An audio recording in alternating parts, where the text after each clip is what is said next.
Viidiyoo har'aa keessatti kan isinitti agarsiisu dhaggeeffattoota kan koo warroonni YouTube hojjetanii fi YouTube irraa qarshii argachaa jirtan hundi keessanuu AdSense keessan irratti wanta sirreeffachuu qabdan tokko isinitti agarsiisa. Akkuma baay'een keessan beektan YouTubein karaa AdSensetiin kan nu kafalu.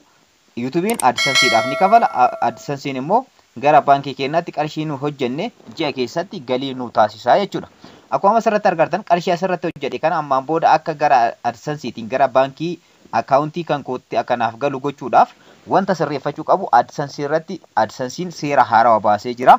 Inni kunis Ireland Tax Info jedhama. Kanaan dura baay'een keessan akkuma beektan Ameerikaadhaaf parsantii 11 galii YouTube keenyarraa argannu irraa parsantii 11 seera isaa guunnee taaksii YouTube keenyarraa nurraa kuta jechuudha. Amma immoo lammaffaa irratti Ireland Tax Infoon akkaataa ittiin guutuu dandeessan, akkaataa ittiin sirreeffachuu dandeessan isinitti agarsiisa.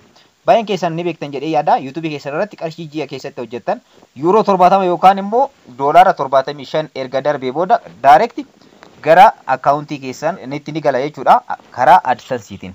YouTubein AdSenseedhaaf kafala, AdSenseen immoo karaa baankii keessanitti directly isiniif ergaa jechuudha. Amma immoo AdSense keessan irratti Ireland Tax Info kana yoo hin sirreeffatin yookaan hin guutin tokkoffaa YouTubein qarshiin isiniif kafalu isinirraa tura. Lammaffaa irratti guutumaan guututti haga Tax Info kana isin guuttanitti isiniif gadi lakkifamu qarshiin isin YouTube keessan irraa hojjetan jechuudha. Kanas akkaataa ittiin sirreeffachuu dandeessanii fi AdSense keessan irratti Ireland Tax Info kana akkaataa ittiin guuttachuu dandeessan guutumaan guututti viidiyoo kana keessatti isinitti agarsiisa. Ani mo'eedha chaanala kan koo Soofama Raapirra. Warroonni yeroo jalqabaatiif gara YouTube chaanalii kanaatti dhuftan anaa dhufu baga nagaan dhuftan jecha warroonni YouTube chaanalii kanaaf haaraa taatan immoo subscribe gochuudhaan gara maatiiwwan keenyaatti dabalamadha. Viidiyoon kun namoota baay'ee ni fayyada waan ta'eef like share gochuu hin irraanfatinaadha. Keessattuu namoonni YouTube irraa qarshii hojjechaa jirtanii fi YouTube irratti invest gochuudhaaf qophooftan viidiyoo kana hanga dhumaatti daawwadha. Amma directly gara barnoota keenya kanarraatti ni seenna. Dhaggeeffattoota kan koo guutumaan guututti viidiyoo kana keessatti kan isinitti agarsiisu akkaataa ittiin Ireland Tax Info keessan ittiin guuttachuu dandeessan. AdSense keessan irratti jechuudha. Akkaataa ittiin guuttachuu dandeessan isinitti agarsiisa. Ireland Tax Info kana AdSense keessan irratti yoo hin sirreeffatin foormii kana yoo kan hin guunne kan ta'u ta'e guutumaan guututti galiin isin YouTube keessan irraa hojjettan jechuudha. Isinirraa qabama yeroodhaan isiniif gadi lakkifamu jechuudha. Yeroo itti guuttan garuu isiniif gadi lakkifama. So duraan dursitanii ammoo tana AdSense keessan irra seentanii steepiin amma isinitti agarsiisu kanaan Ireland Tax Info keessan guutaa. Egaa kanas guutuudhaaf dhaggeeffattoota kan koo gara AdSenseetti ni deemtu. Bakka sarchii kanarratti dhaggeeffattoota kan koo AdSense jettanii sarchi gootu. AdSense jettanii erga barreessitanii booda akkuma amma asirratti argattan AdSense kan jedhu kanarratti kilik gootan. Egaa dhaggeeffattoota kan koo warroonni bilbilatti fayyadamtan duraan dursitanii Google Chrome keessa erga seentanii booda desktop saayitii isaa banuu hin dagatinaadha. Sababni isaas steepiin amma laptooppii kan koo irratti isinitti agarsiisu kanaan bilbila keessan irratti illee hojjechuu dandeessanii jechuudha. Kanaafiyyuu desktop saayitii keessan erga sirreeffattanii booda AdSense jettanii sarchii erga gootanii kan jalqaba irratti isiniif dhufu AdSense Earn Money kan jedhu isa jalqaba kanarratti kilik gootan. Directly gara AdSenseetti seenuudhaaf jechuudha. Egaa dhaggeeffattoota kan koo direct gara akaawuntii keessan kan AdSenseetti ni seentu. Fuulli itti argamnu fuula akaawuntii kan koo kan AdSenseetti jechuudha. Akkaataa ittiin Ireland Tax Info kan itti sirreeffachuu dandeessan amma isinitti agarsiisa. Hoomii AdSense irratti argamna. Akkuma amma asirratti argartan gara dhumaa irratti payment kan jettu ni argamti. Payment kan jettu kanarratti kilik gootan. Ergasii immoo wantoota lamatti isin dhufa. Tokkoffaa payment info fi verification check kan jedhu kanatti isin dhufa. Isin taaksii Ireland kana guutuudhaaf deemtan waan ta'eef payment info kan jettu kanarratti kilik gootan. Egaa dhaggeeffattoota kan koo akkuma amma asirratti argartan barreeffamni yeroo hundayyuu mallattoo raajeffannoo kan ofirraa qabuu fi baakgiraawundiin isaa diimaa ta'e kana yoo kan isiniif ergu ta'e jechuudha. AdSense keessan irratti yoo argitan wanti kun yeroodhaan akshinii fudhachuu kan itti qabdanidha. Akkuma amma asirratti argartan dhaggeeffattoota kan koo kaffaltiin keessan akka isin irraa hin turree fi akkanumallee yeroodhaan akka isiniif kafalamuuf Ireland Tax Info kana guutaadha isiniin jedha jechuudha. Ireland Tax Info kana amma akkaataa ittiin guuttan steeppiidhaan isinitti agarsiisa. Kanaan dura baay'een keessan akkuma beektan dhaggeeffattoota kan koo Tax Info Ameerikaadhaa guutnee jira jechuudha. Yeroo AdSense banannetti amma immoo taaksiin haarofni itti dabalamee jira. Ireland Tax Info kan jedhamu jechuudha. BR Irelanditiifis ammaan booda taaksii ni murraa jechuudha. Waan YouTube keenya irraa argannu irraa galii YouTube keenya irraa argannu irraa jechuudha. Kanaafiyyuu Tax Info kan akkaataa ittiin guuttan amma steeppiidhaan isinitti agarsiisa. Warroonni kanaan dura USA Tax Info akkaataa itti guuttan hin beekne guutuu viidiyoo sanii linkii isaa description jala isiniif kaa'aa achirraa argachuu ni dandeessanii. Viidiyoo kana keessatti immoo gabaabinumatti Ireland tax info kana akkaataa ittiin guutuu dandeessanidha kan isinitti agarsiisu. Akkuma asirratti argattan dhaggeeffattoota koo booduma kanarratti add tax info kan jettu ni argamti. Ishee irratti kilik gochuudhaan gara fuulduraatti deemna. Egaa akkuma asirratti argattan dhaggeeffattoota koo kanaan dura kan ture jechuudha. Dhaggeeffattoota koo akkuma kanatti argaa jirtan USA tax info ture jechuudha. Approved ta'ee jira. Isa kana approved yoo hin ta'in dhaggeeffattoota koo isa kanallee akkaataa ittiin tax info United States yookaan immoo biyya Ameerikaadhaa akkaataa ittiin guutuu dandeessan viidiyoon hojjedhe jira. Viidiyoo san description jalaan ni argattu. Isa kana haala kanaan approved isiniif yoo ta'e tax infoon isin biyya Ameerikaadhaaf guuttan approved ta'ee jira waan ta'eef rakkoon qabu. Akkuma asirratti argaa jirtan kan itti dabalame immoo kan amma Ireland tax infoodha.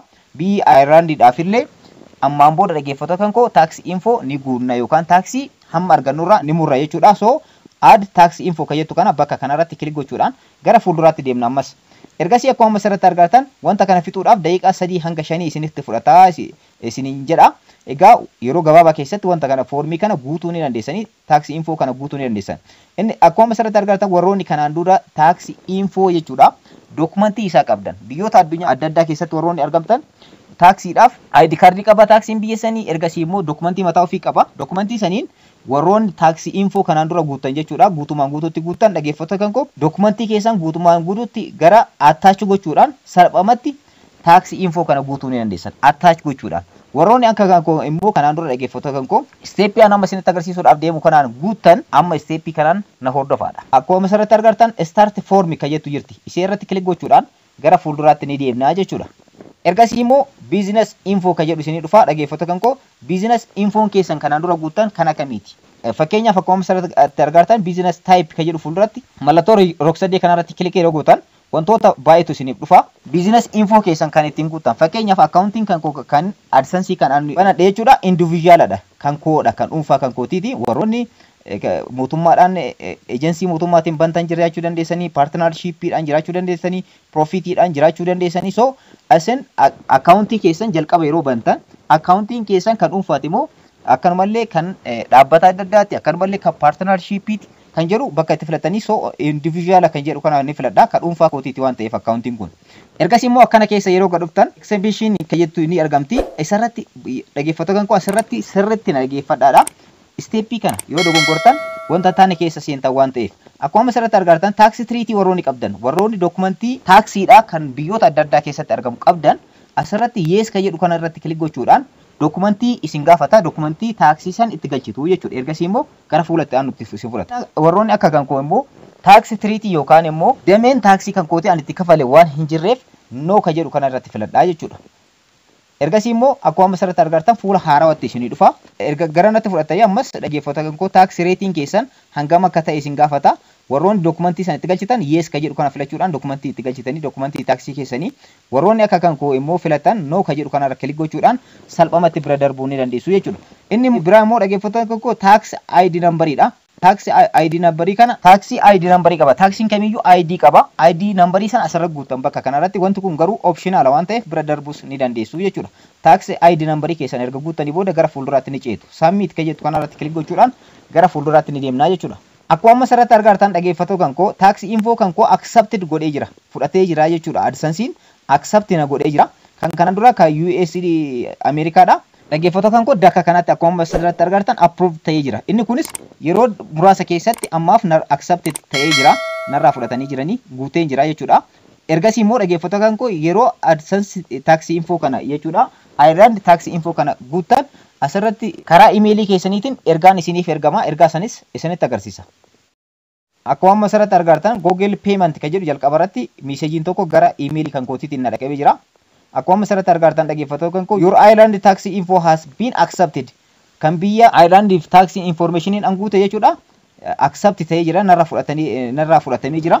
Egaa dhaggeeffattoota kan koo yeroo muraasa keessatti meeseejiin lammaffaadhaa isinii dhufa approved ta'uu keessan. Ergasii immoo isa approved ta'uu irra deebitanii ilaaltanii jechuudha. Amma fudhatanii jiranii iyyannoo kana tax info an guute kan sirrii ta'uu fi sirrii ta'uu dhabuu isaa fudhatanii jiranii. Ergasii immoo dhaggeeffattoota kan koo approved naaf godhu jechuudha. Akkuma kan Ameerikaa kana jechuudha. Kan Ameerikaa fakkeenyaaf asirratti tax infoon Ameerikaa kun approved ta'ee jira.